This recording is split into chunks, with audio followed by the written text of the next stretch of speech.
पेड़े खाऊंगा, पेड़े खाऊंगा, घर जाकर पेड़े खाऊंगा, मीठे मीठे प्यारे प्यारे पेड़े खाऊंगा, पेड़े खाऊंगा, रंग बिरंगी आहा आहा मीठे मीठे पेड़े खाऊंगा।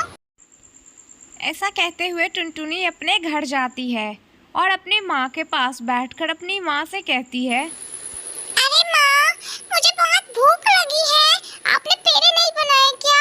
आपने तो कहा था कि आप पेड़े बनाएंगे। हाँ हाँ बेटा, मैं तो कब से पेड़े बनाकर रखी हुई हूँ। ठीक है माँ, आप इन पेड़ों को पोटली में बांध दीजिए। मैं जंगल खेलने जा रही हूँ, मैं इन पेड़ों को अपने साथ लेते जाऊंगी। टुनटुनी की माँ पेड़ों को एक पोटली में बांध देती है और टुनटुनी को दे देती है। टुनटुनी उस पोटली को लेकर जंगल की तरफ चली जाती है।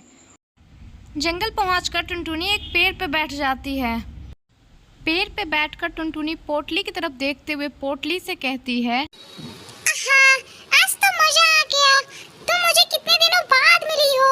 मैं तुम्हें नहीं छोड़ूंगी, मैं तो तुम्हें मजे से खाऊंगी। मैं पहले तुम्हें नीचे से खाऊंगी, मैं तुम्हें चबा चबा कर खाऊंगी। टुनटुनी पोटली से ऐसे बातें कर ही रही होती है कि टुनटुनी की बातें उसके सामने वाले पेड़ के जड़ों में छिपी हुई एक चुड़ैल पक्षी सुन रही होती है। एक चुड़ैल पक्षी अपने अंडों के साथ बैठी हुई होती है, जो टुनटुनी की सारी बातें सुन रही होती है। टुनटुनी की बात सुनकर चुड़ैल पक्षी कहती है, लगता है इस पक्षी के पास कोई शक्ति है और ये मुझे देख रही है, इसीलिए ऐसी बातें कर रही है। अब इससे मैं अपने आप को कैसे बचाऊं? वो टुनटुनी के सामने आ जाती है और टुनटुनी से कहती है, नहीं नहीं, तुम मुझे मत खाओ। मुझसे कोई गलती हो गई है क्या?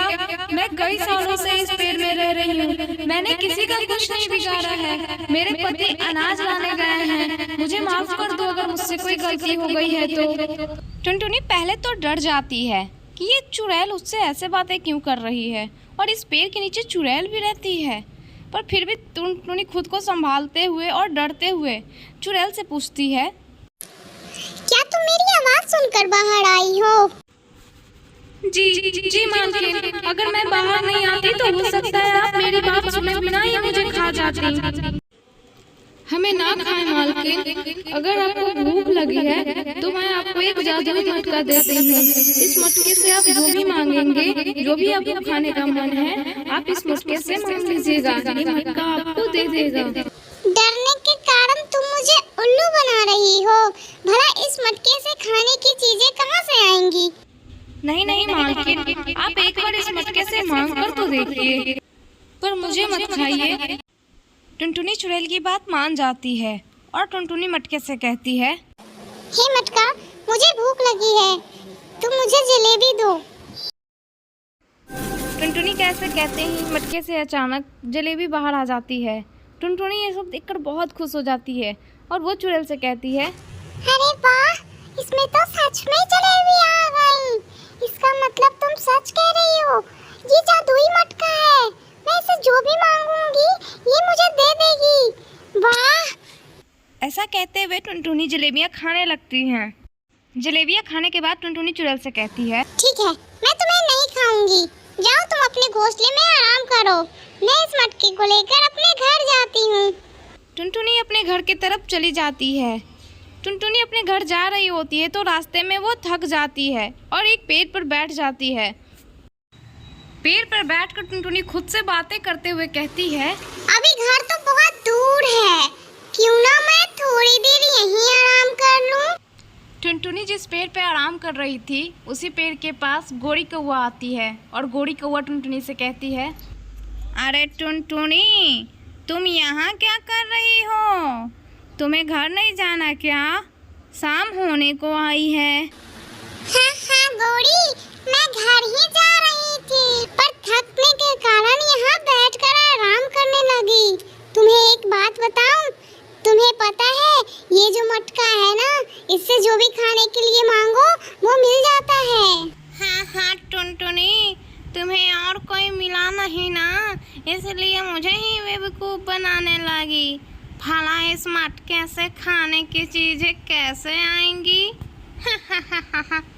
घोड़ी कौवा की बात सुनकर टुनटुनी घोड़ी कौवा को सारी बातें बता देती है जो उसके साथ जंगल में हुआ है।